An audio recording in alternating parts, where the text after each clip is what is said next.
Hello everyone, আজকে আমি বানাবো একটি বুকমার্ক, কিন্তু বাঙালি স্টাইলে।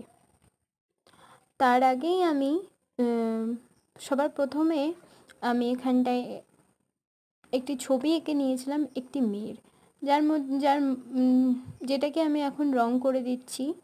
হলুদ রং আর লাল রংটা দিয়ে আমি তার একটি শাড়ি লুক দেখানোর চেষ্টা করছিলাম।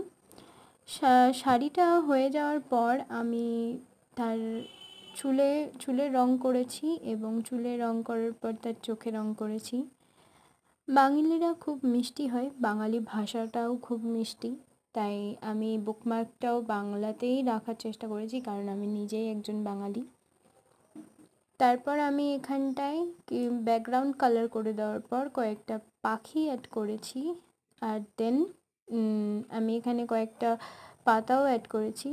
দিয়ে তারপর আমি বই প্রেমী এই লেখাটি লিখে দিয়েছি। কেমন হলো সবাই জানিও।